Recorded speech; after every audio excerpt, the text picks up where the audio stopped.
श्रीमद् भागवत ग्रंथ के प्रारंभ में किसी देव को वंदना नहीं की गई, भगवान को भी वंदन नहीं किया गया। मतलब पक्षधर ग्रंथ नहीं है श्रीमद् भागवत। कल मैंने एक उपमा दी थी, और मैंने क्या उपमा दी, श्री तुलसीदास जी महाराज कहते हैं ना, सरिता की उपमा दी है श्रीमद् भागवत को। सरिता माने नदी, और नदी के स्वभावानुकूल भागवत की कथा का उन्होंने वर्णन किया रामायण में, मानस में। तो सरिता का एक और गुण होता है, नदी का एक और गुण होता है कि नदी सांप्रदायिक नहीं होती। नदी जातिवादी युक्त नहीं होती, वर्ण व्यवस्था नदी नहीं देखती। यद्यपि कभी कभी ऐसा मंदिरों में हो जाता है। अब हम जगन्नाथ जी कथा करने जा रहे हैं। जगन्नाथ मंदिर में इतर हिंदू लोगों का प्रवेश वर्जित है। वहां पर यदि कोई चाहे विदेशी प्रवेश करना, जैसे आजकल हमारे वृंदावन में तो बहुत अमेरिका, रशिया, कनाडा, जाने कहां कहां के विदेशी लोग कृष्ण नाम संकीर्तन करते हैं, वृंदावन परिक्रमा लगाते हैं, ब्रजरज लगाते हैं, ब्रजवास करते हैं। बहुत बड़ी उपलब्धि है उनकी कि वे लोग इस जन्म में अपना सब सार्थक करके वृंदावन आए हैं। लेकिन फिर भी कई स्थानों पर नियम है, उनको प्रवेश नहीं है। जगन्नाथ जी में प्रवेश नहीं हो सकता। तो एक प्रकार से मंदिर में विराजमान ठाकुर जी का दर्शन का अधिकार भी किसी को है, किसी को नहीं है। लेकिन सरिता नदी में सबको प्रवेश मिलता है।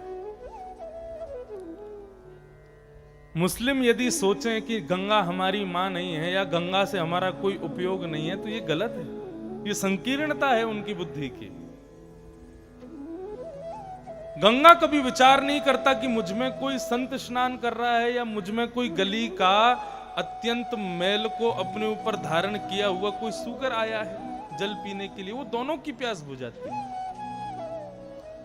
गंगा में स्नान करने वाला संत हो, गंगा में स्नान करने वाला कोई अत्यंत दीनहीन व्यक्ति हो, गंगा दोनों के मैल को साफ करती है। ये सरिता का गुण होता है, और वही गुण भागवत का है। कथा में आने की अनुमति सबके लिए है। ये द्वार सबके लिए खुले हैं, यहां सब आओ। क्यों?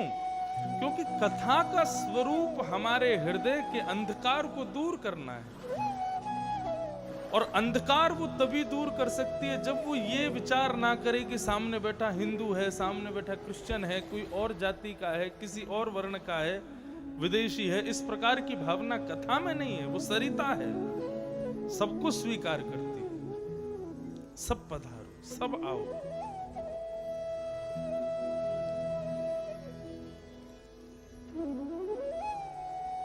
भागवत का प्रारंभ किसी देव की वंदना से नहीं हुआ।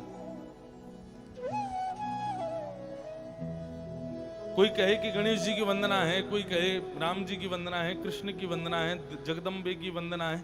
किसी की वंदना नहीं। किसकी वंदना है? उसकी वंदना है जो सबको स्वीकार है। प्रत्येक मानव को जो स्वीकार है, उसकी वंदना भागवत में है। सत्यम परम धीमहि, हम परम सत्य को वंदन करते हैं। एक संत अपनी कथा में बता रहे थे कि जब श्रीमद् भागवत की रचना करने के लिए श्री वेदव्यास जी बैठे, तो 33 करोड़ देवता आकाश में खड़े हो गए और सब मन में विचार करने लगे, वेदव्यास जी हमारा नाम लिखेंगे, हमारी वंदना करेंगे, हमारा गुणगान गाएंगे। वेदव्यास जी ने सोचा कि यदि मैंने किसी एक की वंदना की तो बाकी के सब नाराज हो जाएंगे, और यदि सबकी वंदना करूंगा तो इतने सारे देवता हैं, सबकी वंदना करते करते ग्रंथ तो वंदना में ही निकल जाएगा। बुद्धिमानी किसमें है? बोले कुछ ऐसी वंदना करूं जिससे सब प्रसन्न भी हो जाएं और बुरा भी किसी को ना लगे और सबकी वंदना भी हो जाए। तो श्री वेदव्यास जी महाराज कहते हैं, जन्माद्यस्य यतोन वयादि तरतः, जो जन्म मरण के चक्कर से इतर है, जो ना कभी जन्म लेता है ना जिसकी कभी मृत्यु होती है। चार्थे स्वविज्ञ स्वराट, जो अविज्ञ है, अनविज्ञ नहीं है, जिसे सब कुछ पता है। तेने ब्रह्म हृदय आदि कवये, आदि कवि एवं ब्रह्मा आदि सब देवता भी जिसके सामने नतमस्तक रहते हैं। ब्रह्मा को भी बनाने की सामर्थ्य जिसमें है। अब ध्यान से सुनना, वंदना किसकी हो रही है? अभी तक केवल गुण कहे जा रहे हैं। जो कभी जन्म नहीं लेता, जिसकी कभी मृत्यु नहीं होती, जो अनविज्ञ है, जो अविज्ञ है, अनविज्ञ नहीं है। ब्रह्मा आदि देवता भी जिसके सामने नतमस्तक रहते हैं। मुह्यन्ति यत् सूरयः, देवताओं को भी जो मोहित करके रखता है। तेजो वारी मृदाम यथा विनिमयो, पृथ्वी जल तेज वायु आकाश के अधीन जो नहीं है, पृथ्वी जल तेज वायु आकाश जिसके अधीन है। यत्र त्रिसर्गो मृषा,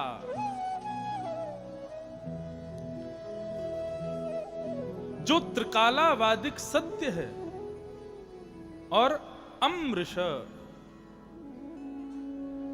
जिसकी लीला देखने में चमत्कार लगती है लेकिन परम सत्य है।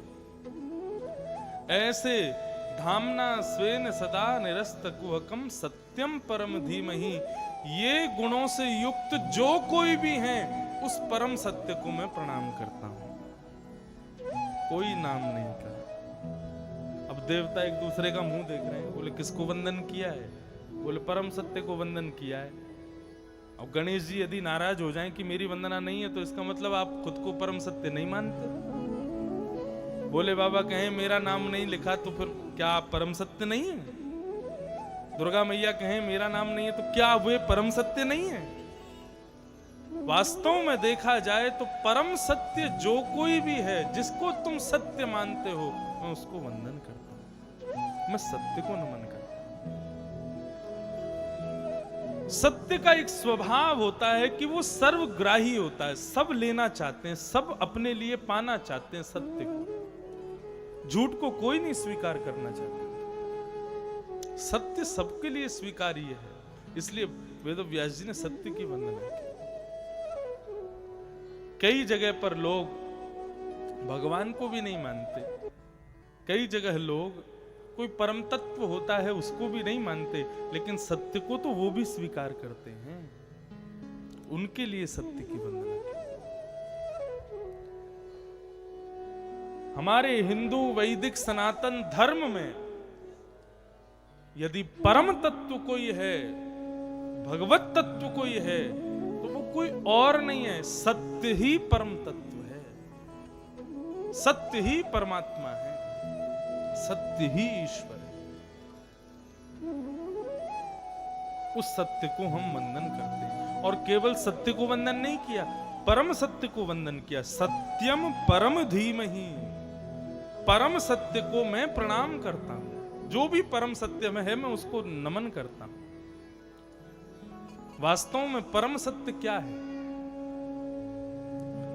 भगवान भी परम सत्य नहीं है, परम सत्य भगवान का नाम है, नाम परम सत्य है।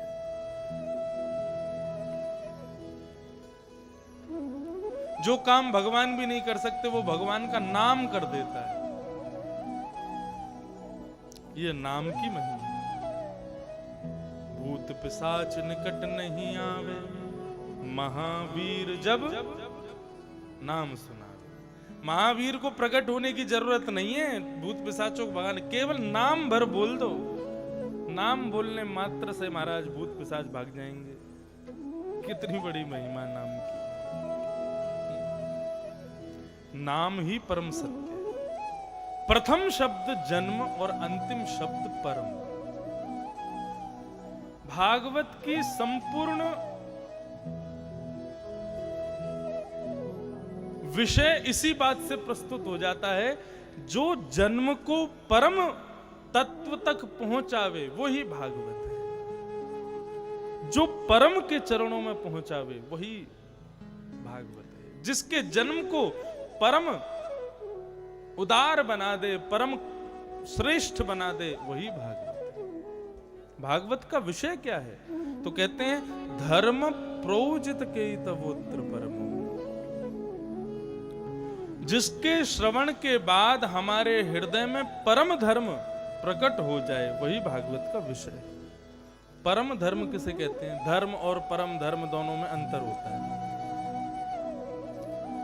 धर्म कहते हैं संसार में रहने के लिए, मान प्रतिष्ठा यश वैभव प्राप्त करने के लिए, 3 समय की समय से रोटी पाने के लिए, अपनी एक वैल्यू बनाने के लिए जो हम कर्म करते हैं उसको हम धर्म कहते हैं। जैसे कि आप सब लोग कथा के अलावा अपना घर चलाने के लिए जो कुछ भी करते हैं वो सब धर्म है, लेकिन नीति से, अनीति से नहीं।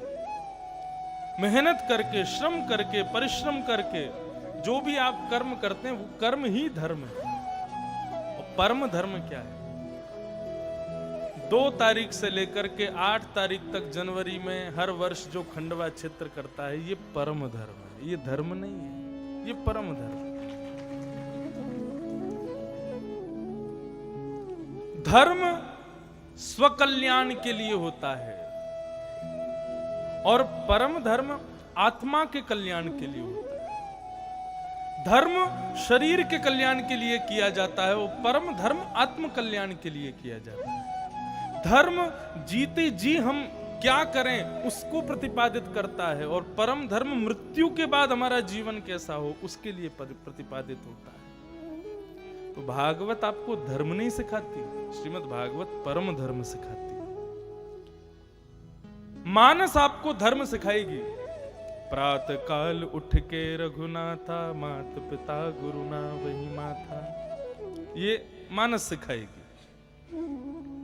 बड़े भाई के प्रति कैसा स्नेह होना चाहिए, पत्नी के साथ संबंध कैसा होना चाहिए, माता पिता के प्रति आदर सम्मान कैसा होना चाहिए, यहां तक कि शत्रुता कैसे करनी चाहिए, ये सब कुछ आपको मानस सिखाएगी।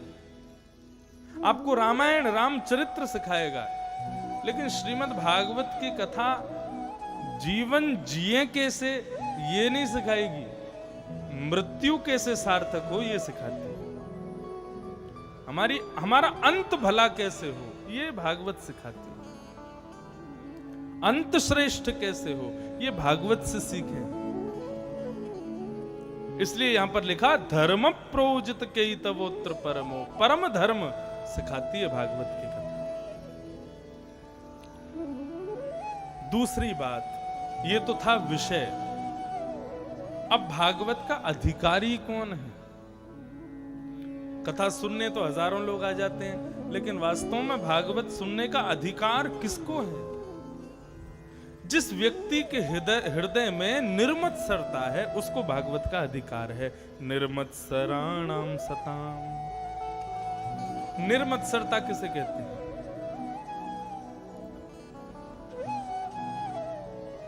आजकल कोरोना से भी ज्यादा एक भयंकर बीमारी पूरे विश्व में फैली हुई है और उसको कहते हैं मत्सरता, मात्सर्य दोष। ये मात्सर्य दोष किसे कहते हैं? अपने दुख से दुखी नहीं है, दूसरे के सुख से दुखी, इसको कहते हैं मात्सर्य दोष।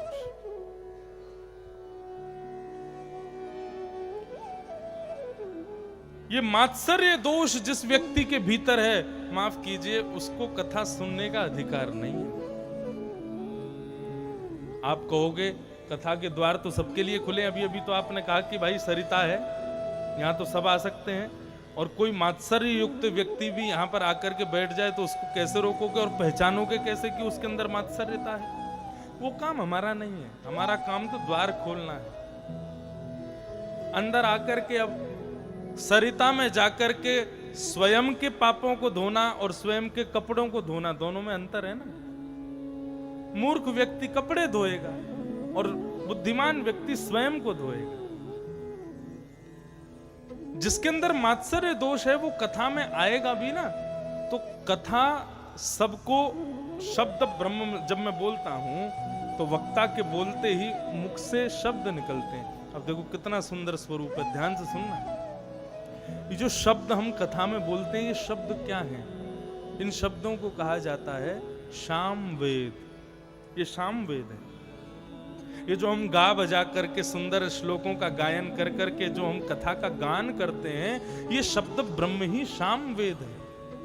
4 वेद हैं, ऋग्वेद, यजुर्वेद, सामवेद, अथर्ववेद। तो साम वेद ही है ये सुंदर सुंदर राग रागनियां, सुंदर सुंदर अलाप, ये सुंदर सुंदर धुन, ये सब सामवेद युक्त कथा हो रही है। और सामवेद का जन्म कहां से होता है? शंख चक्र गदा पद्मधारी नारायण जब गरुड़ पर विराजमान होते हैं, और वही गरुड़ जब इस अथाह आकाश में उड़ता है, अपने पंखों को उड़ा करके जब हवा में अपने पंखों को फैलाता है, तो पंखों की जब हवा से टकरार होती है तो जो शब्द प्रकट होता है वही सामवेद। तो जब कथा गाई जाती है, जब कथा सुनाई जाती है, तो वक्ता के मुख से सामवेद प्रकट हो रहा है। और वही सामवेद किस रूप में प्रकट होता है? बोले वक्ता के मुख से निकले हुए शब्द कुछ और नहीं है, साक्षात शंख चक्र गदा पद्मधारी नारायण गरुड़ पर विराजमान होकर के वक्ता के मुख से निकलते हैं। अब निकले हैं तो सामने बैठे हुए श्रोताओं को देखते हैं, जिसके हृदय में निर्मत्सरता होगी उसके कर्ण रंध्र से जाकर के हृदय में विराजमान हो जाते हैं। जिसमें मात्सर्य होता है उसके भीतर गरुड़ जी प्रवेश नहीं करते। तो निर्मत्सराणाम सताम, निर्मत्सराणाम सताम, इसको कहते हैं निर्मत्सरता। तो भागवत का अधिकारी कौन है? कौन है अधिकारी? निर्मत्सर। बंधुओं, आज से अपनी दृष्टि बदलो। आप सब जानते हैं कि आपको किसको देख करके ईर्ष्या होती है, किसकी उपलब्धियां देख करके आप मनी मन जलते हो। आज से देखो, दृष्टि बदलनी पड़ेगी। ये जो शिकारी है ना आपकी दृष्टि, इसको पुजारी बनाना पड़ेगा। और कैसे पुजारी बनाओ? जिसके प्रति आपके अंदर मात्सर्य दोष है, मन में ये बात बैठा लो कि मैं जिस ठाकुर की पूजा करता हूं, जिन हनुमान जी पे चोला चढ़ाता हूं, जिन महाकाल भगवान के ऊपर बिल्वपत्र चढ़ाता हूं, वो इसके अंदर ही विद्यमान है। ठाकुर जी को उसी में देखने लगो जिससे आप बैर करते हो। धीरे धीरे आपकी दृष्टि जो शिकारी है वो पुजारी बन जाएगी, और आपके भीतर से निर्मत्सर दोष चला जाएगा, मात्सर्य दोष नष्ट हो जाएगा।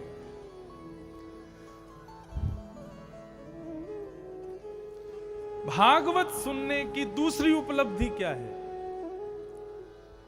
मेरे भीतर अब किसी में भी अवगुण का दर्शन मुझको नहीं होता, मुझे सब में गुण दिखाई देते हैं।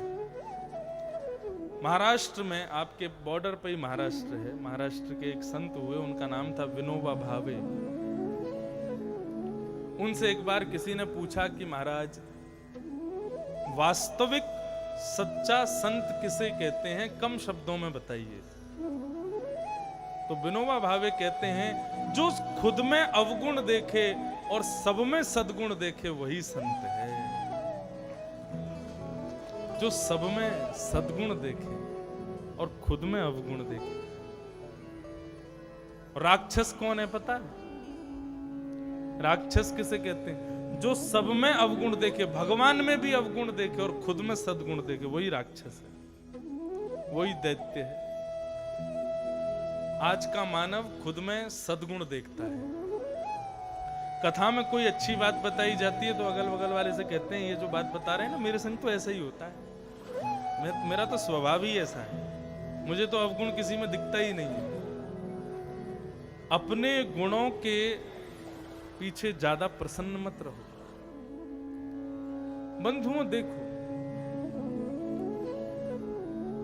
निंदा करने में विष के समान है और निंदा सुनने में अमृत के समान है। सम्मान करने में अमृत के समान है और सुनने में विष के समान है। इसलिए कहते हैं निंदक नियरे राखे, अपने निंदकों को पास रखो। क्यों? वो तुम्हारी निंदा करेंगे, सुनना अच्छा है तुम्हारे लिए। क्यों अच्छा है? जब व्यक्ति बहुत ज्यादा अपनी प्रशंसा सुनता है ना, तो प्रशंसा सुनने से पुण्य खत्म होते हैं। अगर कोई व्यक्ति यहां मंच पर खड़ा होकर के, वैसे तो हमारे तो पुण्य खत्म ही होते रहते हैं। क्यों? भागवत वक्ता की सब प्रशंसा ही करते रहते हैं। हाँ महाराज जी बहुत बढ़िया कथा कर रहे थे, महाराज जी ने यूं किया त्यों किया, सब पांव छूते हैं। तो पांव छूने से भी जिसके आपने पांव छुए हैं उसके पुण्य उसके पास चले जाते हैं जिसने पांव छुए। इसलिए मैं पांव नहीं छुपाता अपने। हम कोई ज्यादा पुण्य तो करते नहीं, थोड़े बहुत होंगे, उनको भी तुम ले जाओ तो हम पे क्या बचेगा।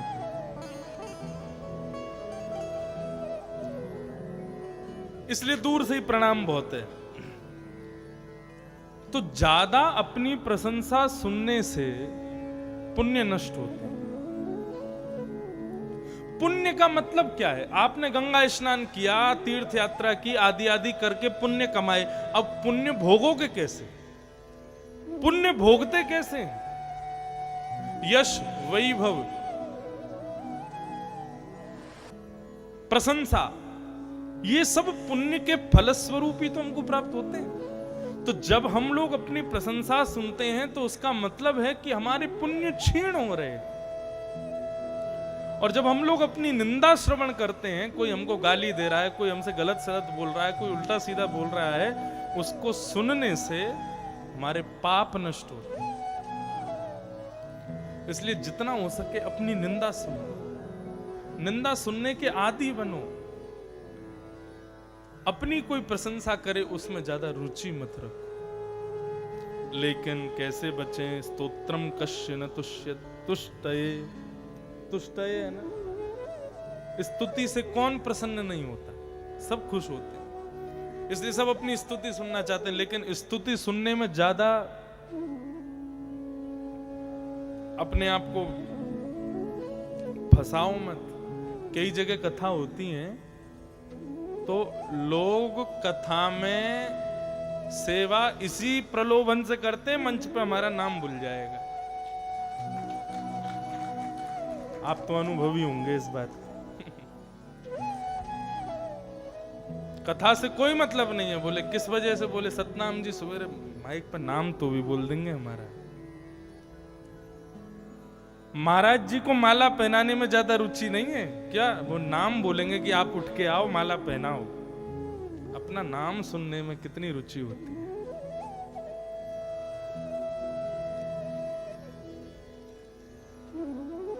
नाम का ही खेल है सब, इसमें ज्यादा रुचि मत रखो। हम लोग जिनके द्वारा रचित राष्ट्रगान रोज गाते हैं कथा प्रारंभ करने से पूर्व, श्री रविंद्रनाथ टैगोर, उनका कभी जीवन चरित्र देखो कैसे थे। नेशनल अवार्ड मिला, कितने बड़े बड़े उनको पुरस्कार मिले। उनका जो पड़ोसी था वो उनसे बहुत बहुत ईर्ष्या करता था। वो करेगा ही भैया, जिसके पड़ोसी इतना बड़ा आदमी हो तो उसका पड़ोसी कैसे। 3 प कभी ज्यादा प्रसन्न नहीं रह सकते। 3 प कौन कौन? पड़ोसी, दूसरा पैतृक भाई बंधु मतलब चाचा ताऊ के बच्चे, और तीसरा पत्नी। ये जल्दी खुश नहीं होते, इनको बहुत समय लगता है प्रसन्न होने में। तो रविंद्रनाथ टैगोर जी का जो पड़ोसी था वो उसको प्रसन्नता नहीं होती थी। बोले कुछ करता धरता है नहीं है, और इसको देखो कितने बड़े बड़े सम्मान मिलते हैं, कितने बड़े बड़े वो चीज मिलती है, और जाने क्या क्या, इस प्रकार की भावना। अब महाराज इतना बड़ा अवार्ड मिला रविंद्रनाथ टैगोर को, बड़े बड़े दुनिया भर के लोग उनके घर आते थे उनको बधाई देने के लिए, लेकिन उनका पड़ोसी नहीं गया जो कि बिल्कुल बगल में ही रहता था। एक दिन रविंद्रनाथ टैगोर मन में विचार करने लगे कि भाई सब आए, मेरा पड़ोसी नहीं आया। तो रविंद्रनाथ टैगोर अपना वो अवार्ड लेके पड़ोसी के घर गए खुद चल के, और गए तो उसने जैसे ही गेट खोला महाराज टैगोर जी ने उसको अपने हृदय से लगा दिया। और हृदय से लगा करके बोले, भैया मैं रोज सुबह घर से निकलता हूं तब तुम्हारे द्वार को देखता हूं, जब भी घर आता हूं तो तुम्हारे द्वार का दर्शन करता हूं। मेरे दिन की शुरुआत तुमको देख के होती है, रात मेरी तुमको देख के सोता हूं। तुम्हारे देखने का इतना बड़ा सद्गुण हुआ, इतना बड़ा शुभ काम हुआ मेरे साथ। देखो आज मैं इतना बड़ा आदमी बन गया, ये तुम्हारी देन है बस। तो रविन्द्रनाथ टैगोर की उस बात को सुनकर के महाराज पड़ोसी के नेत्र सजल हो गए। कहा मैं इनसे इतनी ईर्ष्या करता था, ये मेरे प्रति इतनी अच्छी भावना रखते हैं।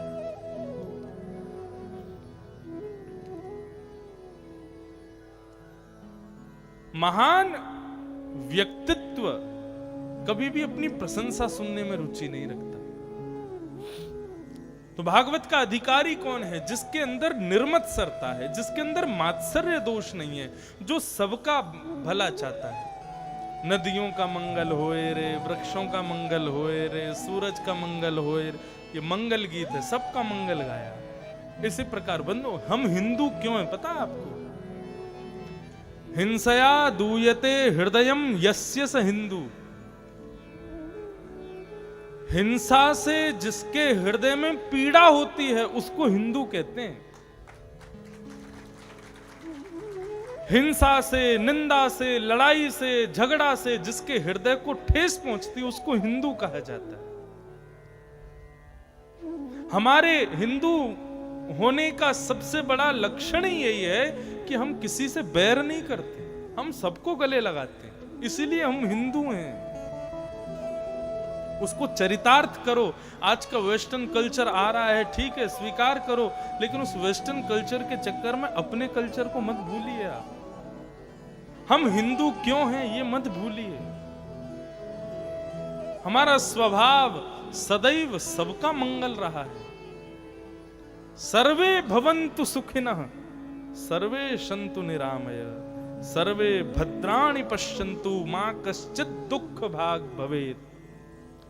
सदैव सबके मंगल की कामना जो करे उसको हिंदू कहते हैं।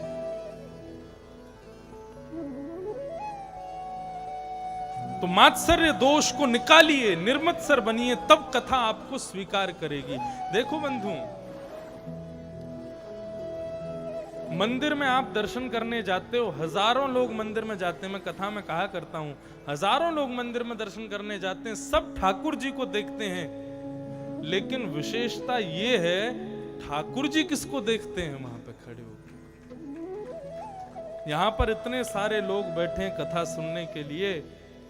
कथा सुन तो सब रहे हैं, लेकिन कथा किसको सुना रही है, किसको स्वीकार कर रही है, ये बड़ी बात है। और वो उसी को स्वीकार करती है जिसके हृदय में मात्सर्य दोष नहीं है। इसलिए निर्मत्सर बनो। श्रीमद् भागवत क्या कराती है?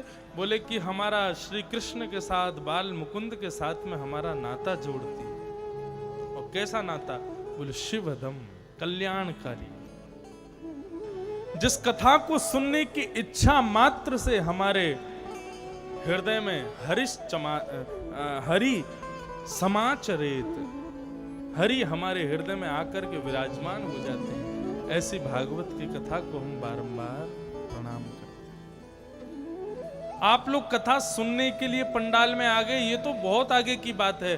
घर पे बैठे बैठे, सोफा में बैठे बैठे केवल इच्छा मात्र हो जाए आज कथा सुनने जाऊंगा, केवल इच्छा प्रकट होने मात्र से हरिश्चित्तम समाचरित, ठाकुर जी हृदय में प्रकट हो जाते हैं। केवल इच्छा रखने मात्र का इतना बड़ा भाव। श्रीमद् भागवत के ये मंगलाचरण चल रहा है, हम लोग प्रणाम कर रहे हैं भागवत को। तृतीय श्लोक में क्या कहते हैं? वेद को निगम कहा जाता है। आगम निगम पुराण बखाना बोलते हैं ना। आगम निगम, निगम किसको कहते हैं? निगम माने वेद।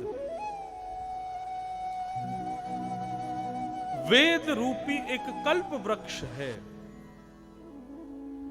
उस कल्प वृक्ष का पका हुआ फल है श्रीमद् भागवत। और फिर लिखा है सुखमुखाद अमृत द्रव संयुतम।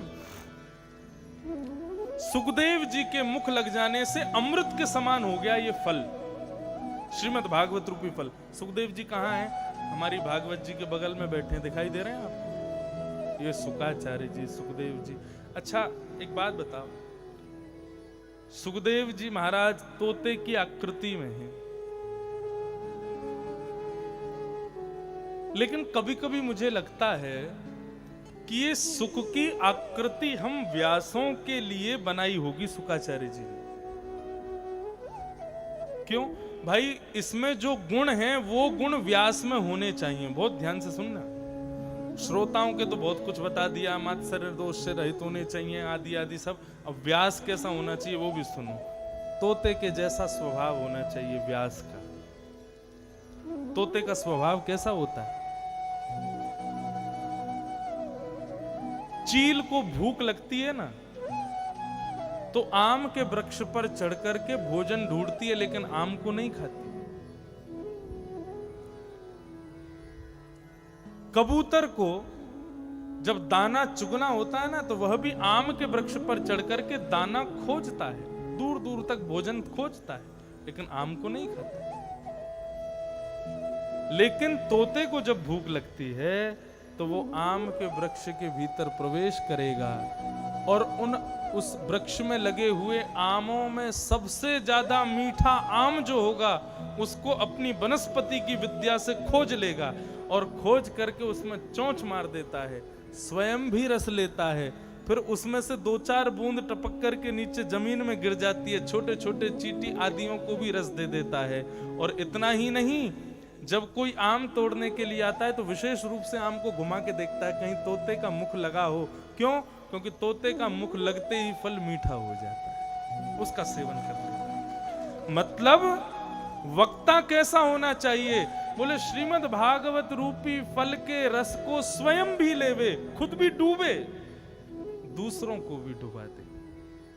यदि स्वयं उस रस में आप्लावित नहीं हो चुका होगा, यदि स्वयं उस रस में डुबकी नहीं लगा पाया होगा, तो किसी को नहीं लगा पाएगा। वो किसी को वो रस नहीं दे पाएगा जो रस वो स्वयं नहीं चखेगा। वो कोई व्यक्ति कहे रसगुल्ला मीठा होता है और किसी ने रसगुल्ला नहीं खाया, वो पूछे कैसा मीठा, तो सामने वाला तभी तो बता पाएगा जब उसने रसगुल्ला खाया होगा।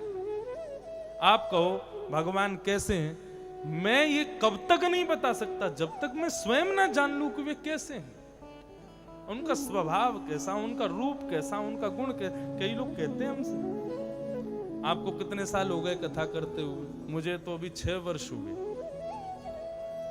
फिर बोलते हैं आपके पिताजी को कितने साल हो गए? मैंने उनको 45 वर्ष हो गए। भारत के पहले ऐसे वक्ता हैं जिन्होंने 1100-1200 से अधिक सप्ताह कथाएं की, हमारे पूज्य पिताजी महाराज। और ज्यादा ही हो गई बता रहे हैं, वो भी कोरोना की वजह से तो नहीं हो पाई होंगी, नहीं तो साल भर में महाराज उनकी तो पूछो ही मत, गिनती नहीं है, इतनी कथाएं होती। एक समय हमने देखा है, हम बता रहे हैं आपको, सवेरे की कथा हो रही है बरसाने में और शाम की कथा हो रही है गोवर्धन में। एक ही तिथि में 2 स्थानों पर कथा, सुबह कहीं शाम को कहीं, ऐसा भी देखा। सबसे अधिक कथा करने वाले वक्ता हैं अभी भारत के।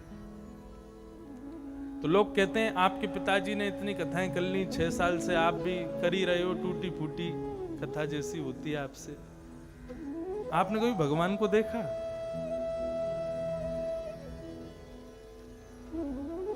आपने कभी ईश्वर को देखा जो आप दावा करते हो दूसरों को दिखाने का? मैंने पहली बात तो हम दावा नहीं करते कि हम दिखाएंगे ही, उसकी उपलब्धि होगी वो स्वयं देख लेगा। हो सकता है कि वक्ता ही पीछे रह जाए, उसको पहले दिख जाए। दूसरी बात, आप कहते हो आपने भगवान को देखा ना, ये सामने जो रखे माला पहन के, ये देखे तो हैं, रोज देख के ही कथा करते हैं हम। भागवत के श्लोकों को, भागवत के शब्द को कोई अक्षर नहीं समझते, हम यही सोचते हैं कि ये काले काले अक्षर ये हमारे कन्हैया ही हैं। और श्रीमद् भागवत के ग्रंथ के पन्ने सफेद हैं, तो गौरांगी यानी कि ये सफेद पन्ने राधा रानी हैं, और उन पर अंकित जो काले श्लोक हैं ये श्याम सुंदर। जाकी रही भावना जैसी, प्रभु मूरत देखी तिन तैसी। आप कहो कि नहीं चलते फिरते भगवान ही दिखने चाहिए, तो भाई तुम भैंस से पूछोगे भगवान कैसे, तो भैंस को लगता होगा भगवान उसके जैसे हैं। उसको लगता होगा भगवान भी चारा खाते होंगे, भगवान के भी 4 थन होंगे, भगवान के भी पड्डा पड़िया होते होंगे। कुत्ता को लगता होगा भगवान उसके जैसे हैं। वो क्यों सोचेगा भगवान ऐसे इंसान जैसे ही होते हैं, उसको तो वही लगेगा भगवान ऐसे होते हैं। जागी रही भावना जैसी प्रभु मूरत देखी तनित। हमारी दृष्टि में श्याम सुंदर इन शब्द के रूप में विद्यमान। ये भागवत ही शब्द ब्रह्म ही हमारे लिए श्याम सुंदर है, ये साक्षात कृष्ण है।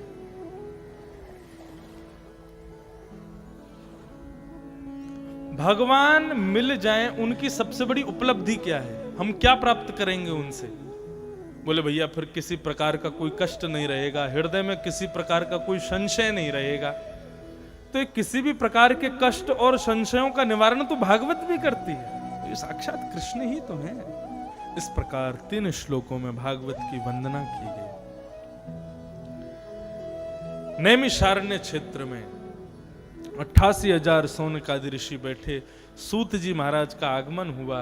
सूत जी से 88,000 ऋषियों ने 6 प्रश्न किए, चाहे हार हो चाहे जीत। ये पद मुझे बहुत प्रिय है। देखो हमारे सिख भाई गुरु ग्रंथ साहिब, वे शब्द को ही गुरु मानते हैं, ग्रंथ को ही गुरु मानते हैं। ग्रंथ ही गुरु स्वरूप है। नहीं वही रहने, हाँ डी रहने। और वास्तविकता यही है, वास्तव में गुरु कोई शरीर नहीं हो सकता, गुरु कोई नाम नहीं हो सकता, गुरु कोई व्यक्ति विशेष नहीं हो सकता। गुरु उस व्यक्ति के द्वारा कहे गए शब्द ही होते हैं, वही हमारे गुरु हैं। आप लोग जो मुझे देख करके हाथ जोड़ते हैं, नमन करते हैं, वंदन करते हैं, मुझे पहले जब मैंने कथाएं शुरू की मुझे बहुत संकोच होता था, अब भी होता है। लेकिन मेरे पूज्य नाना जी कहते, लाला तुझे संकोच क्यों होता है कोई प्रणाम करता? मैंने कहा नाना जी हमें ऐसा लगता है कि हम छोटे से बालक हैं, अभी कहाँ इतना हमें सहूर है, लोग प्रणाम क्यों करते हैं? नाना जी कहते तुमको प्रणाम थोड़ी करते हैं। मैंने तो फिर तुम जो कथा सुनाते हो उस कथा को प्रणाम करते हैं। कथा सुनाई तुम्हारे द्वारा जा रही है, इसलिए वो तुमको प्रणाम करते हैं। अब भाई रबड़ी बनाई हलवाई ने, हलवाई के द्वारा बनाई गई रबड़ी खाकर के सुख हमको मिला, आनंद हमको आ गया। उस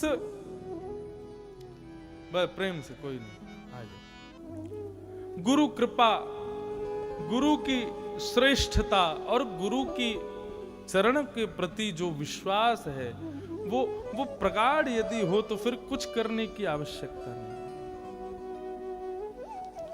गुरु श्रेष्ठ हो बस, उसी से सब काम बन जाएंगे। गुरु के प्रति परम निष्ठा। श्री सूत जी महाराज ने अपने गुरुदेव को वंदन किया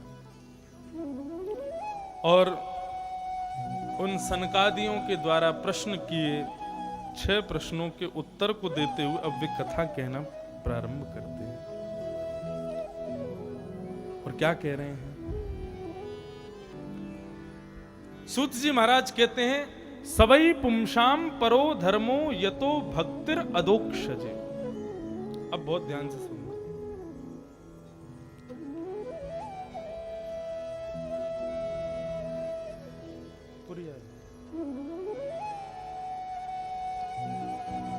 सभी प्राणी मात्र का परम धर्म क्या है? सवई पुंसाम परो धर्मो यतो भक्तिर अदोक्षजे। अदोक्षज भगवान के चरणों में अहेतुकी भक्ति होना, यह हमारा परम धर्म है।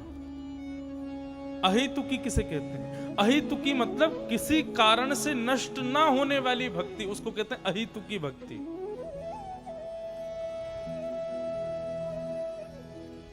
मधुधारावत, 3 प्रकार की धारा होती हैं, जल की धारा, तैल धारा और मधु धारा। तीनों में सबसे लंबी चलने वाली धारा कौन सी है? मधु धारा। जल धारा जब डाली जाती है भगवान शिव के ऊपर, जैसे जैसे जैसे आप उस लोटे को ऊपर लेते जाओगे, श्रृंगी को ऊपर लेते जाओगे, तो धारा में खंड खंड हो जाता है, वो है जल धारा। जब तैल धारा होती है तेल की, तो तेल धारा भी निकलती है, तो थोड़ी ऊंचाई पर आने पर उसमें भी खंड आने लग जाता है। लेकिन मधु धारा, अगर अच्छा मधु हो, सच्चा मधु हो, तो महाराज उंगली से फिर कई बार तोड़नी पड़ती है धारा, टूटती नहीं है। अहेतुकी भक्ति किसको कहते हैं? मधु धारावत। जिस प्रकार मधु की धारा, शहद की धारा, वो रोकने पर भी नहीं रुकती है। यदि आप अपने ठाकुर जी की सेवा रोज अपने हाथों से करते हो और किसी कारणवश आज आप सेवा नहीं कर पाए, बहुत व्यस्त थे या किसी कारण से आप निकल गए, कहीं जाना था, आदि आदि जो भी कुछ रहा हो, आप यदि आज अपने ठाकुर जी की सेवा नहीं कर पाए तो ये मत सोचना कि आप बहुत व्यस्त थे या कोई काम था या कुछ और था, बल्कि ऐसा विचार करना कि मैंने कोई अपराध किया जिसकी वजह से ठाकुर जी ने आज अपने सामने मुझे बिठाना भी मंजूर नहीं समझा। ये जबरदस्ती के इतनी व्यस्तताएं मुझे दे दी, क्यों? अब शायद वो चाहते नहीं कि मैं उनके सामने बैठूं। उसी समय समझ जाइए, अपनी भक्ति को मधुधारावत रखिए, यही हमारा परम धर्म है। श्री सुदामा जी महाराज की कथा श्रीमद् भागवत में आती है। सुदामा जी के घर में 3-3 दिन तक भोजन करने के लिए सामग्री नहीं होती थी। उनके छोटे छोटे बालक जब भूख से व्याकुल होकर के पिताजी के चरण पकड़ते थे, पिताजी आज बहुत भूख लगी है, कुछ लाइए ना खाने को। तो सुदामा जी कहते क्या करें, कहां से लाऊं, कैसे व्यवस्था करूं, कोई व्यवस्था नहीं है। तो बाहर रोड पर पड़े हुए आलू जैसे दिखने वाले पत्थरों को उठा लाते और पात्र में जल भर के उसको चूल्हे पर रख करके उन पत्थरों को धीरे से पात्र में रख देते और बालकों से कहते, बालकों देखो आलू अभी उबल रहा है, और आलू जब उबल जाएगा फिर इसके छिलका उतार के थोड़ा नमक रामरस इसमें मिला के फिर बढ़िया प्रेम से इससे रोटी पाएंगे। बालक ताली बजाने लगते हैं, उछलने लगते हैं आलूओं को देख के, जबकि आलू नहीं है, पत्थर है। आज हमको भोजन मिलेगा। बालकों से कहते हैं अभी आलू पक रहे हैं बेटा, तब तक क्या करोगे, आओ गोदी में सर रखो, थोड़ी देर कन्हैया की कथा सुनो। और कथा सुनाते सुनाते बालकों को सुला देते हैं भूखे। लेकिन ऐसी परिस्थिति होने पर भी कभी द्वारिकाधीश से शिकायत नहीं करते कि आपने ऐसा क्यों किया, ऐसा जीवन हमारा क्यों है। इसको कहते हैं अहेतुकी भक्ति। जीवन में कितने भी कष्ट आ जाएं, लेकिन आपकी भक्ति में, उस भक्ति पर उसका कोई प्रभाव ना हो, इसे कहते हैं अहेतुकी भक्ति।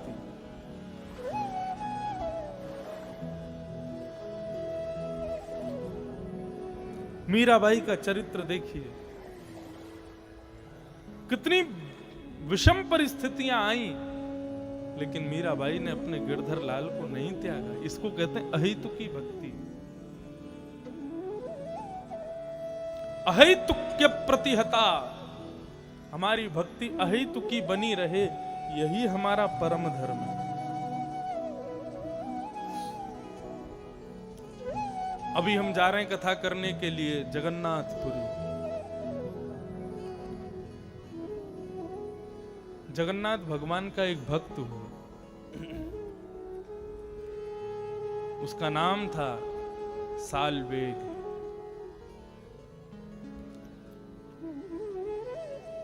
सालवेग की माता ब्राह्मणी थी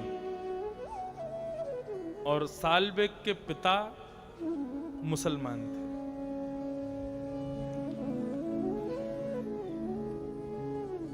किसी राजा के सिपाही थे सालवेग के पिता, हठ पूर्वक एक ब्राह्मणी कन्या का हरण कर लिया और जबरदस्ती ब्याह करके उसको गर्भवती बना दिया।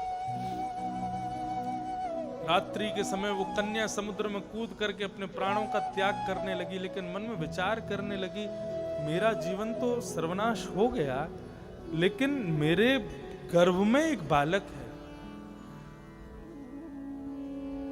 मैं पापनी मानी जाऊंगी यदि इसके सहित अपने प्राणों का परित्याग कर दूंगी, लेकिन जो मेरे साथ हुआ वो किसी के साथ ना हो, उसके लिए मैं ये प्रयास कर सकती हूँ कि अपने पुत्र को सद संस्कार सिखाऊं, सद्भाव सिखाऊं, सद्विद्या प्रदान करूं, उसको एक अच्छा भक्त बनाऊं भगवान का। उस बालक का जन्म हुआ और बालक का नाम रखा उसी के पिता ने सालबेग। सालबेग बचपन से ही जगन्नाथ जी की कथाएं सुनता है। जगन्नाथ जी कैसे हैं? बोले, जगन्नाथ स्वामी नयन पथगामी भवतु में।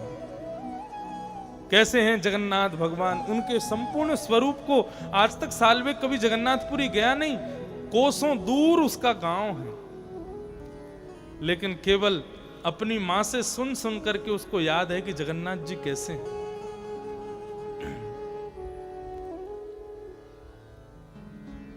एक दिन छत पर बैठा था तो देखता है कि गांव के कई परिवारी जन बैलगाड़ियों में सामान रख करके जा रहे हैं और जगन्नाथ भगवान का कीर्तन कर रहे हैं।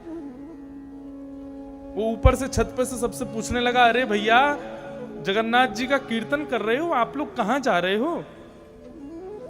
सब कहने लगे, अरे बेटा सालबेग, श्री जगन्नाथ महाप्रभु अब रथ पर विराज करके समस्त भक्तों के मध्य से दर्शन देते हुए गुंडीचा जाएंगे।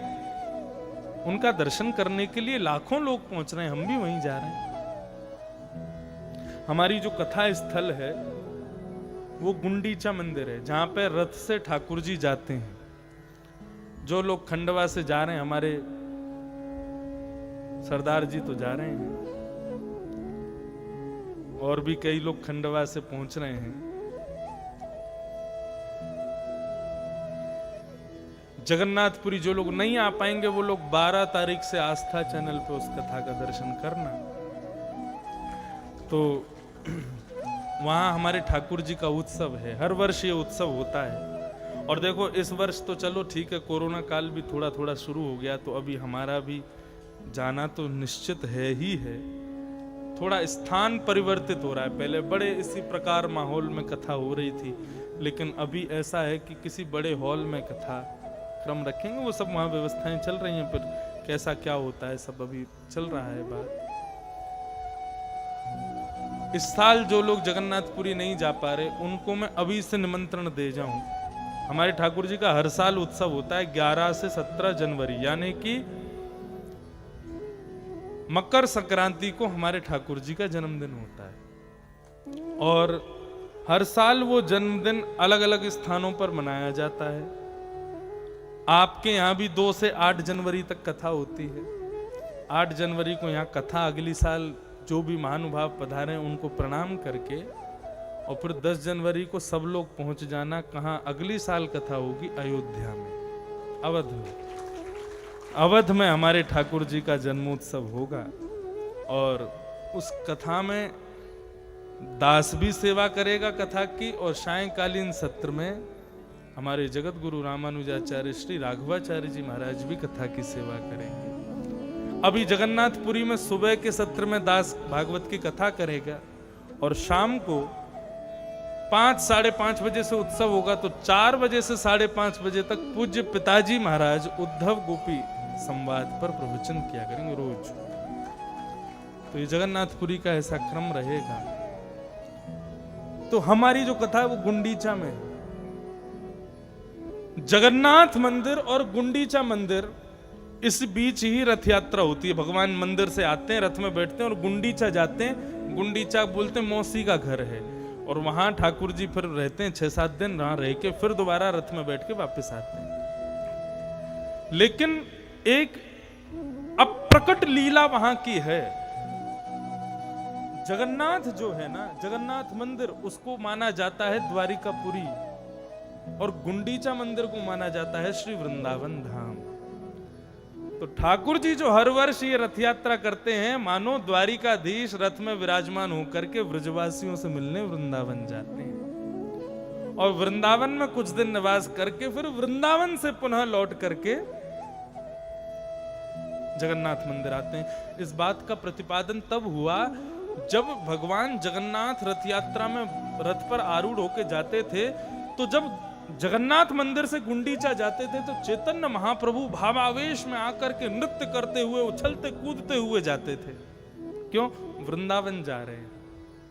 और जब ठाकुर जी वहां गुंडीचा में रहते 6-7 दिन सेवा स्वीकार करके जब पुनः लौट करके जाते ना, तो चैतन्य महाप्रभु जाते ही नहीं थे। बोले नहीं, द्वारिका नहीं जाएंगे, ठाकुर जी ब्रज से दोबारा लौट के जाएं, वो उस लीला में हमको जाना ही नहीं, हमको तो केवल ब्रज में ठाकुर जी आवे और ब्रज में रहें, उसी लीला में रहना है। तो गुंडीचा जहां हमारी कथा है, वो उसको जगन्नाथपुरी का वृंदावन माना जाता है।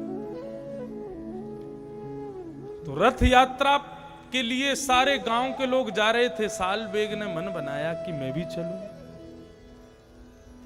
मैं कैसे जाऊं?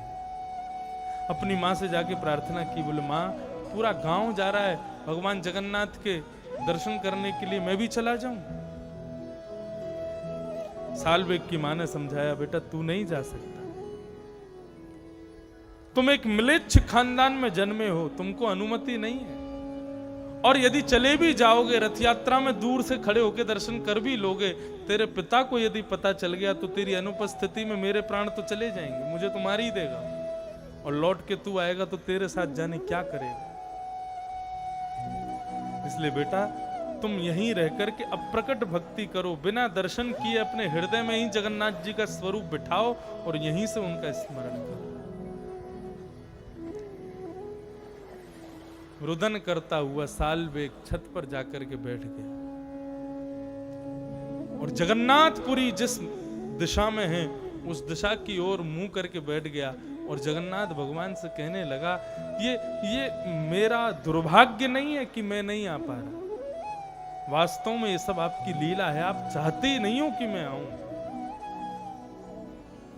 आप चाहते थे तो आपने गजेंद्र को आकर के मुक्त कर दिया, आप चाहते थे तो द्रौपदी के चीर को बढ़ा दिया, आप चाहते थे पांडवों को महाभारत युद्ध से ऐसे पार करा दिया जैसे कोई गाय के खुर का गड्ढा, लेकिन आप चाहते नहीं हो कि सालबेग दर्शन करने आए, इसलिए मैं नहीं आ पा रहा हूं।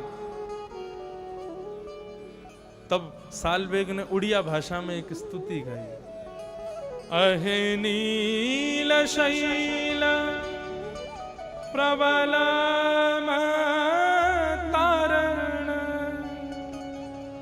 मोआरत नल नील बन पुकर दशन, अहे नील शैल प्रबल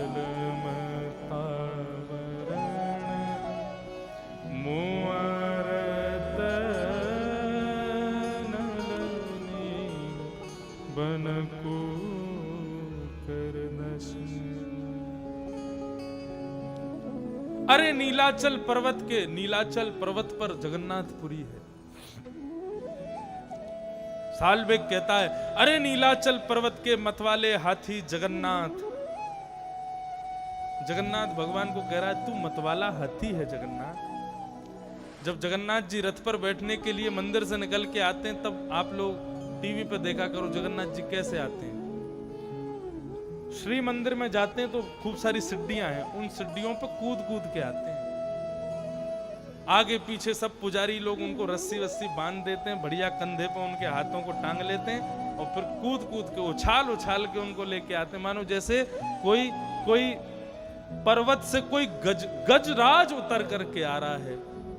कमल के सुंदर समूह को देख करके मानो कोई गजराज पर्वत से उतर के आ रहा हो, ऐसा दर्शन होता है।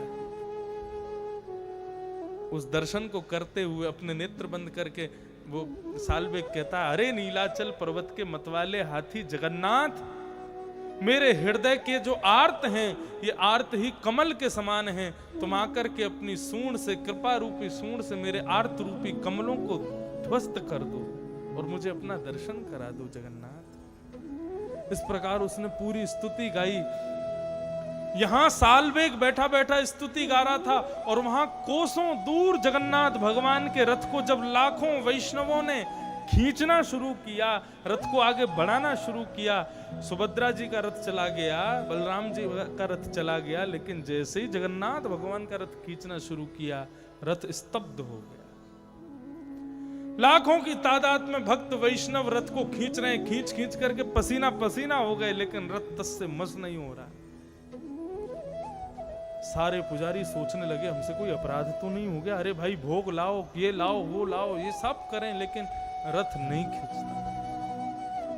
तो आज भी जगन्नाथ भगवान को कोई लीला करनी होती है तो वहां का आज भी राजा हैं जगन्नाथपुरी में, वहां के राजा को ठाकुर जी स्वप्न देते हैं या किसी न किसी प्रकार से संकेत कर देते हैं।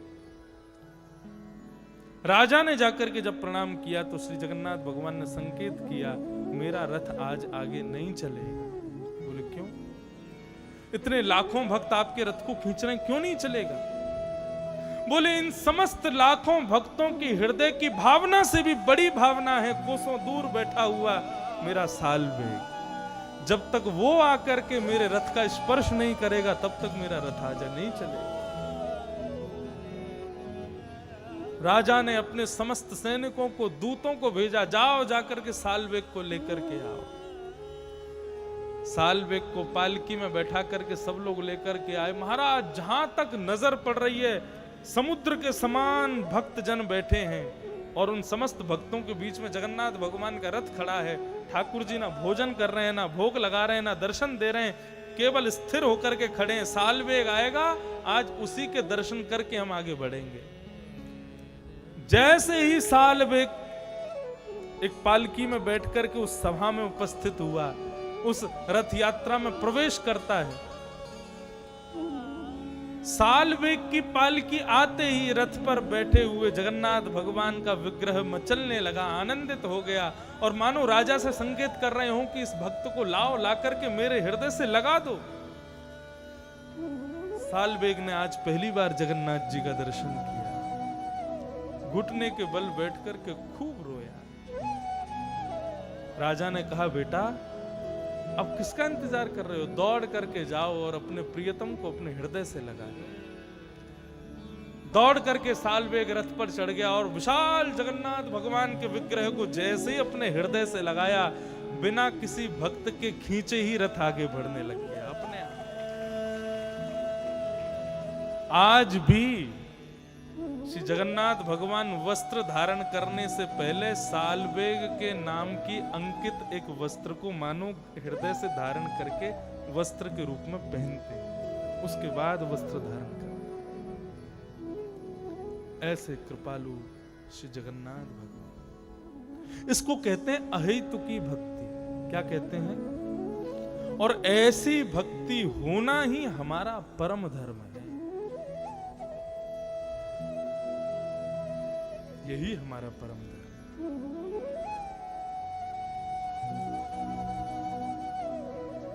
इस प्रकार सूत जी महाराज प्रवचन कर रहे थे, 24 अवतारों का वर्णन किया, भगवान के कौन कौन से अवतार हैं आदि आदि सबका वर्णन करके श्रीमद् भागवत पुराण की रचना श्री वेदव्यास जी ने क्यों की, इस बात को बताया। वेदव्यास जी महाराज सरस्वती नदी के तट पर बद्रीनाथ में बैठे थे।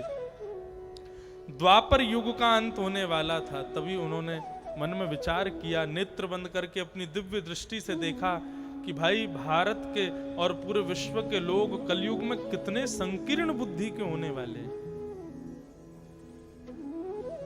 ये मानव अपना कल्याण कैसे करेगा? इस चिंता में आकर के श्री वेदव्यास जी महाराज ने सोचा कि मैं कुछ लिखूं। तब बंधुओं पहले केवल एक ही वेद था, प्रणव, यानी कि ओमकार, केवल एक वेद था पहले। लेकिन फिर उन्होंने एक वेकम चतुर्विधम, उसको 4 वेदों में परिणत कर दिया। ऋग्वेद, यजुर्वेद, सामवेद, अथर्ववेद, उसका विस्तार कर दिया।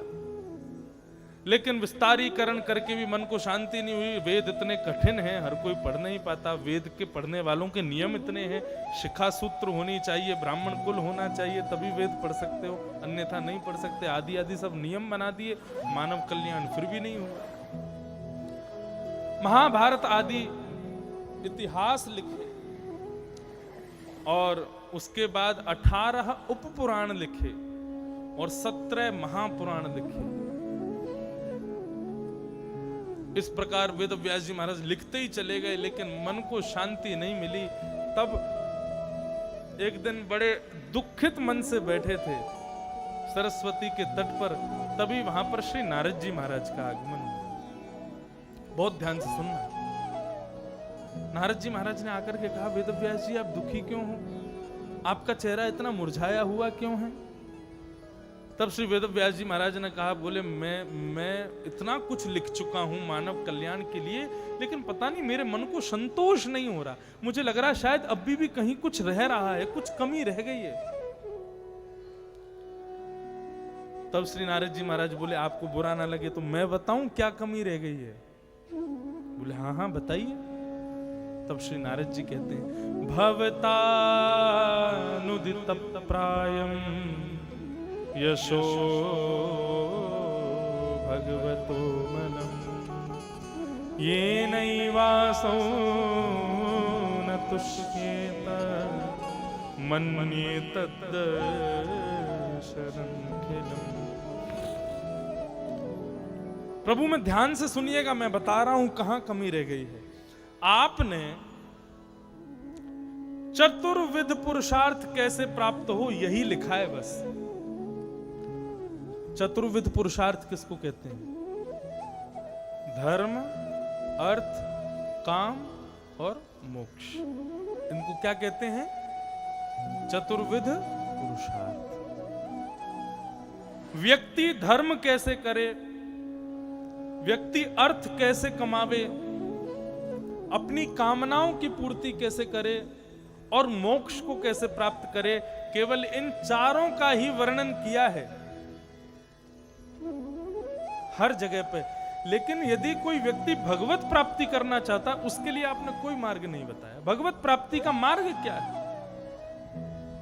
जिसको ना धर्म चाहिए, ना अर्थ चाहिए, ना काम चाहिए, ना मोक्ष चाहिए, केवल और केवल सांवरा चाहिए, जिसको राधा रमन लाल चाहिए, जिसको केवल ठाकुर जी से प्रीति करनी है, प्रेम करना है, उसके लिए आपने क्या लिखा?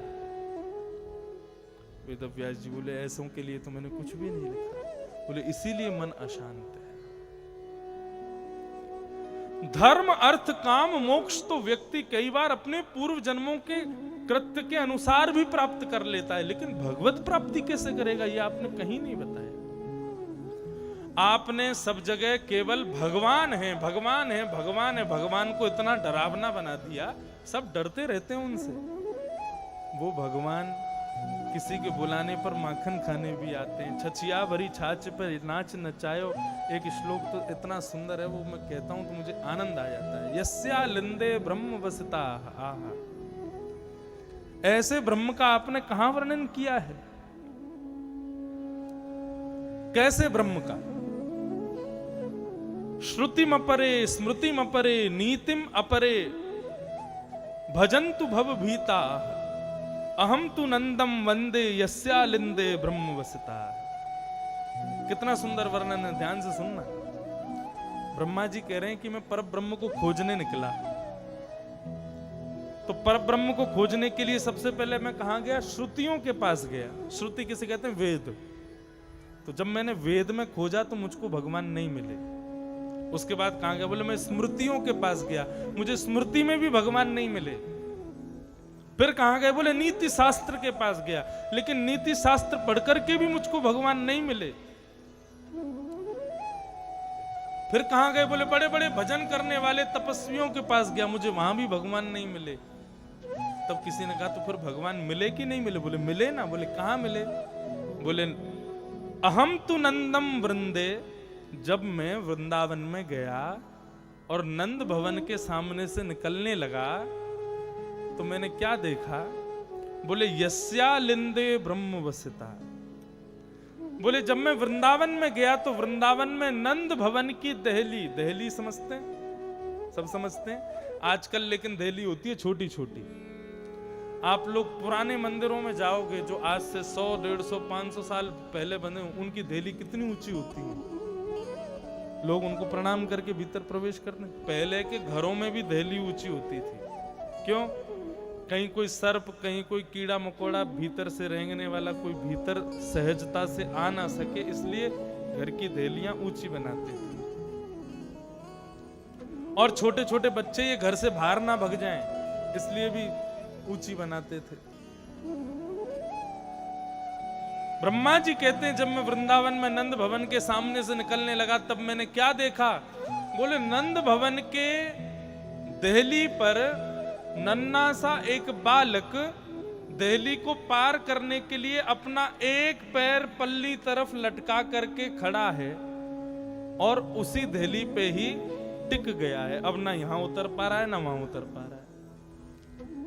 कई बार आपने छोटे छोटे बालकों को देखा हो, जब वो धीरे धीरे थोड़े बड़े हो जाते हैं, 1 वर्ष की आयु हो जाती है, तो वो धीरे धीरे बिस्तर से उतरना शुरू करते हैं। कैसे उतरते हैं? चद्दर को पकड़ लेंगे जोर से और फिर अपने एक पाम को नीचे लटकाएंगे और एक पाम को नीचे लटका के फिर धीरे धीरे धीरे धीरे नीचे छोड़ेंगे खुद के शरीर को। चद्दर नहीं छोड़ते, उनको पता है कि हम गिर जाएंगे।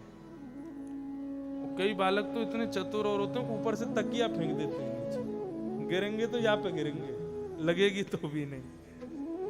तो धीरे धीरे धीरे धीरे उतरते। अब कई बार बालक चले जाते नए घरों में, अब वो अपने कमरे वाला जो उनका फॉर्मूला है वो नए घर के बेड पे जब अपनाते हैं, वो बेड है ऊंचा। तो कई बार क्या होता है, बालक जब जैसे नीचे उतरने लगता है तो उसको देखता है, वो दूसरा पैर जो नीचे उसकी उंगलियां हिलाता रहता है कि जमीन आई कि नहीं आई। कई बार क्या होता है, बिस्तर बहुत ऊंचा होता है तो बालक वहीं टिक जाता। अब उसको लगता है अब तो बेटा तू गया, अब तो गिरेगा नीचे। फिर वो जोर जोर से रोता है, मैया को बुलाता है कि बचाओ, फिर उस बालक को उठाते। ये ऐसा कभी कभी घटना होती है ना। ब्रह्मा जी कह रहे हैं ऐसे ही नंद भवन की दहलीज को पार करते हुए मैंने उस ब्रह्म को देखा। और कैसा देखा? बोले उसी पर लदा हुआ देखा, ये स्यालिंदे जो दूसरी तरफ अपने पैर को टेक ही नहीं पा रहा, ऐसे रूप में मैंने ब्रह्म को देखा। वेद व्यास जी से नारद जी ने कहा, क्या आपने ऐसे रूप का कहीं वर्णन किया? ब्रह्मा जी वेद व्यास बोले, नहीं, ऐसा रूप तो मैंने कहीं नहीं वर्णन किया। बोले इसीलिए तो मन अशांत है। आपने केवल द्वारिकाधीश को शंख चक्र गदा पद्मधारी और महाराज गीता का संभाषण कर रहे हैं, रथ चला रहे हैं, बड़े बड़े योद्धाओं के बीच में बैठे, ऐसा ही कृष्ण को दिखाया। ये छछिया भरी छाछ पे नाच नचायो वालों कन्हैया आपने कहीं नहीं दिखाया। उसका दर्शन कराओ, तब मन को शांति है।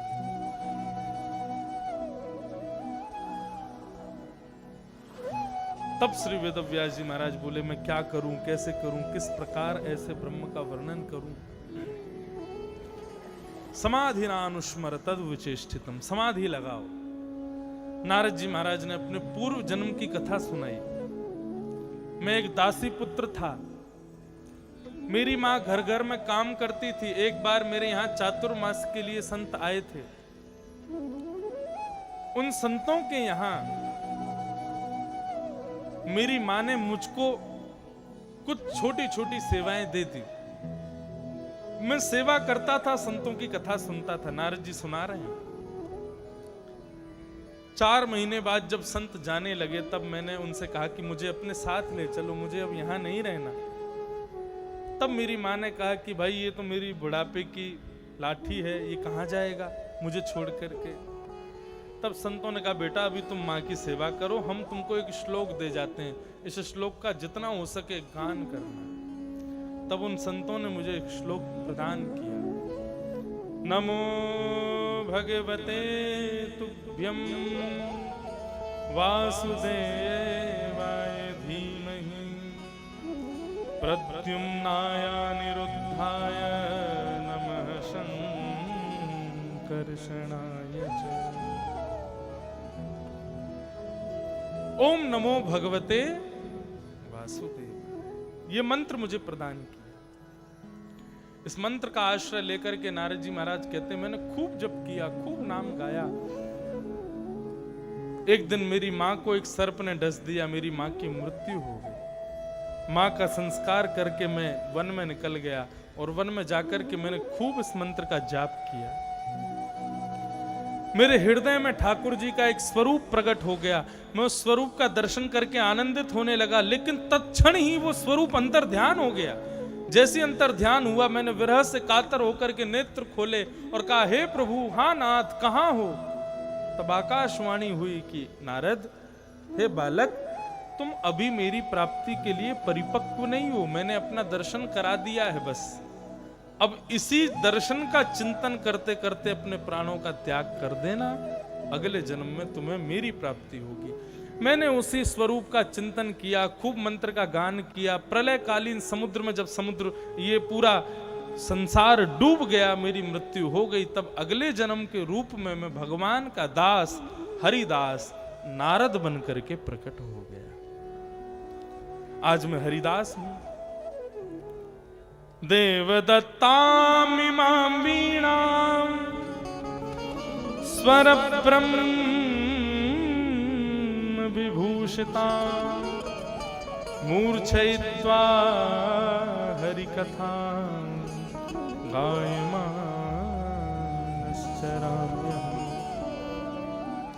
ये देवदत्ता वीणा है। नारद जी अपनी वीणा दिखाने लगे, बोले ये वीणा है, ये वीणा मुझको भगवान ने दी है। मैं इस वीणा पर भगवान के मंगल में गीत गाता हूं, मंगल में कीर्तन गाता हूं, मंगल में भजन गाता हूं। बंधुओं, भगवान ने हम सबको एक एक वीणा दे रखी है कंठ के रूप में। किसी की वीणा सुधरी हुई है, सुरीली है, किसी की वीणा उतरी भई है, कंसुरी बेसुरी है, लेकिन वीणा सबके पास है। लेकिन प्रयास करो अपनी उस वीणा से जितना हो सके ठाकुर जी की सेवा करो, जितना हो सके भगवान का भजन करो।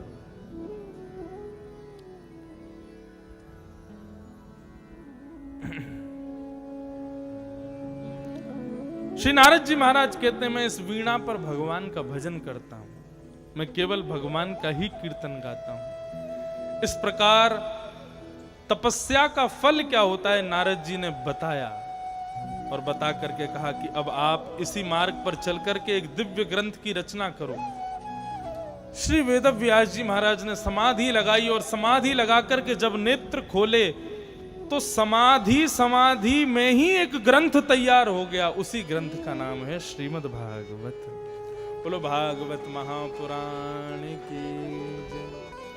श्रीमद् भागवत की रचना करने के लिए कोई कलम नहीं उठाई वेदव्यास जी ने, केवल एक ग्रंथ लिखने की भावना से समाधि लगाई, और समाधि लगा करके जैसे ही नेत्र खोल करके देखा, भागवत की रचना हो चुकी थी। ये समाधिस्थ भाषा का ग्रंथ है। ऐसे ग्रंथ को हम प्रणाम करते हैं। 2 मिनट हरि नाम संकीर्तन मेरे साथ गाओ। भागवत की रचना हुई है। हरि नाम से तेरा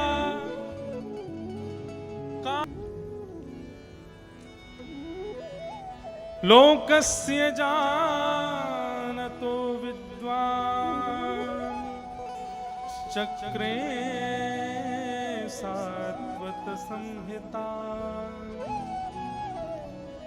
समस्त लोक के कल्याण के लिए एक संहिता का निर्माण हुआ, जिसका नाम है भागवत। भाष्यते सर्ववेदेषु गीयते नारदादिभिः वदन्ति त्रिषु लोकेषु तरन्ति भवसागर। भागवत का फुल फॉर्म भाका भाष्यते सर्ववेदेषु, सभी वेदों का जो भाष्य है।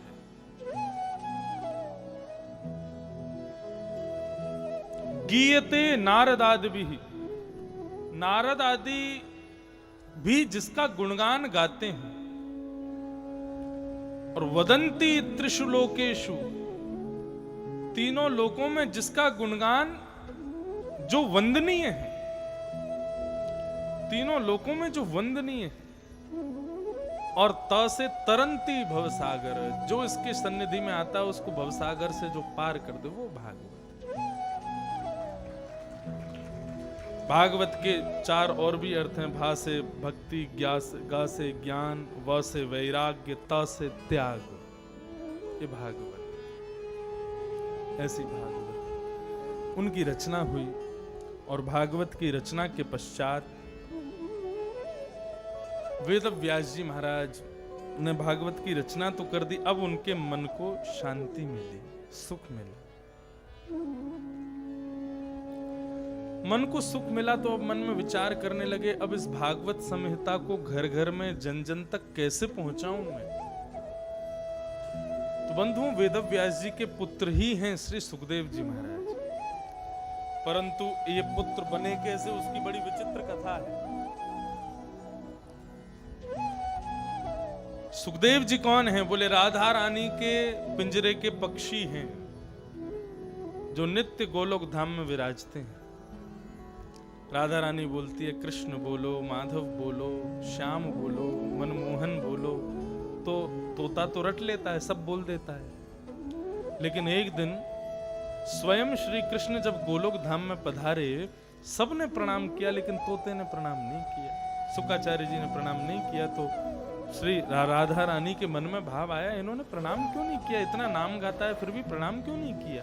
तो उनको बात समझ आई कि भाई ये नाम गाता है बस, लेकिन नाम जिसका गा रहा है उसको जानता नहीं है, उसके विषय में जानता नहीं है, इसको जानना चाहिए। जाने बिन न होए प्रतीति, बिन प्रतीत होत नहीं प्रीति। जानना बहुत जरूरी है। और जानोगे कैसे? हरे कृष्ण कृष्ण कृष्ण हरे हरे, हरे राम राम राम हरे हरे। इस महामंत्र का सीधा सीधा कोई वाचन करे उसमें फर्क है, लेकिन कोई व्यक्ति कथा सुन के 7 दिन बाद इसका वाचन करे तो उसकी टोन ही बदल जाएगा, उसकी भावना ही बदल जाएगी। वो पहचान जाएगा मैं किसका नाम गा रहा हूं, मैं किसको पुकार रहा हूं। वैसे तो भाव कुभाव अनख आलसहु, नाम जपत मंगल दिस तसहु। कैसे भी नाम जपो, ठाकुर जी स्वीकार कर लेते हैं, लेकिन फिर भी नामी को जानकर के जब उसका नाम जपोगे तो कहने में थोड़ी प्रबलता और आ जाएगी। एक किसान खेत में काम कर रहा था, इतने में ही एक संत वहां खेत के पास से गुजरे। उन्होंने किसान को देखा तो मन में सोचने लगे मैं थोड़ा ये खेत में चला जाऊं, किसान से कहूंगा कि कुछ भाई भोजन पानी हो तो हमको दो, कुछ देगा तो पाके फिर अपना आगे चल देंगे। किसान से जाकर के संत ने कहा, बोले भैया हम लोग अवध की ओर जा रहे हैं और कुछ भोजन प्रसाद पाने की इच्छा है, तुम्हारे पास कुछ सामग्री हो तो सिद्ध करके हमको पवा दो। किसान ने कहा पवा तो दूंगा, लेकिन एक शर्त पे। बोले किस शर्त पे? बोले मुझको गुरु दीक्षा देनी पड़ेगी। संत बोले हम दे देंगे, हमको क्या बुराई है। मुझको एक नाम दे जाना, बता जाना कैसे गाना है, मैं कुछ नहीं जानता, अबोध प्राणी हूँ, मुझे पता ही नहीं भगवान का नाम कैसे गाते हैं, कैसे बोलते हैं, क्या करते हैं, मुझे बता जाना। मैं अपना खेत में काम करता करता नाम गाता रहूंगा। ठीक है।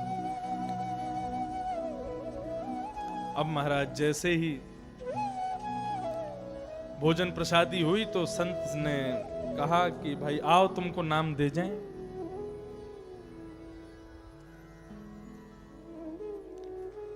चला गया तो कहा कि महाराज भगवान का कोई नाम बता दो जो मैं गाता रहूं। तो बोले बोलो कृष्ण चंद्र। तो बोला कृष्ण चंद्र। कृष्ण शब्द अधिकतर लोग अशुद्ध बोलते हैं। वृंदावन आएंगे, अच्छा कई लोग बोलते हैं कृष्णा। कृष्णा भगवान का नाम नहीं है, कृष्णा द्रौपदी का नाम है। भगवान का नाम कृष्णा नहीं है, भगवान का नाम कृष्ण है बस। लोग जब कृष्णा बोलते हैं ना तो कृष्णा स्त्रीलिंग हो जाता है, वो फिर द्रौपदी का नाम है नृक्ष कृष्णाप कृतम गुरु सुतम वाम स्वभावा कृपया नाम च, भागवत में वर्णन है। कृष्णा द्रौपदी का नाम है, भगवान का नाम तो कृष्ण है, उसमें अकार नहीं लगाना चाहिए। कई लोग महामंत्र भी बोलते हैं हरे कृष्णा हरे कृष्ण। देखियो गौड़िया वैष्णव संप्रदाय, अधिकतर गौड़िया वैष्णव संप्रदाय के आचार्य जो रहे वे रहे बंगाल के। बंगाल में बंगाल की लिपि ही ऐसी है, वो बोलते ही ऐसे हैं कि उनके शब्द में अकार का आगमन हो ही जाता है। अब हमारे घर के बगल में ही गौड़िया वैष्णव संप्रदाय का खूब सुंदर एक स्थान है, सुबह सुबह कीर्तन करेंगे तो कैसे करते हैं, हरे कृष्णा हरे कृष्णा। अब वो बोलते तो कृष्ण ही है, लेकिन बंगालियों के मुख से अकार बोल ही जाता है। कृष्ण कृष्ण हरे हरे हरे राम वो आ भी नहीं बोलते, औ बोलते औ। बंगला भाषा में भी ऐसे ही बोलते हैं। तो उस कारण से अब उनके शिष्य परंपरा में जितने हुए सब ने सोचा शायद ये कृष्णा ही बोलना है, रामा ही बोलना है। नहीं, हरे कृष्ण कृष्ण कृष्ण हरे हरे, हरे राम राम राम हरे हरे। कृष्ण शब्द बहुत लोग अशुद्ध बोलते, कई लोग वो कृष्णा बोलेंगे, कई किशन बोलेंगे, कई कृष्ण बोलेंगे, कई कृष्ण पता ही नहीं क्या क्या बोलते हैं। कृष्ण शब्द शुद्ध उच्चारण नहीं करते। हमारे गुजरात में चले जाओ, कृष्ण कृष्ण, रुक्मणी नहीं रुक्ष्मणी, कृपा नहीं कृपा, हृदय नहीं हृदय, गुजरात की भाषा अलग है। लेकिन वास्तव में कृष्ण ये शुद्ध उच्चारण है। तो महात्मा ने उसको कहा, किसान को, भाई कृष्ण चंद्र ये बोला करो तुम। तो अब तो महाराज वो किसान बेचारा बहुत सीधा सरल महात्मा, उसको ज्यादा कुछ आता नहीं था। बोले अच्छा कृष्ण चंद्र कृष्ण चंद्र कृष्ण चंद्र कृष्ण चंद्र, भूल ना जाऊं इसलिए याद कर रहा था, कृष्ण चंद्र कृष्ण चंद्र कृष्ण चंद्र कृष्ण चंद्र। इतने में ही उसकी पत्नी आ गई। पत्नी आकर के बोली, अरे तुमने कुछ भोजन पाया कि नहीं? कृष्ण चंद्र कृष्ण चंद्र।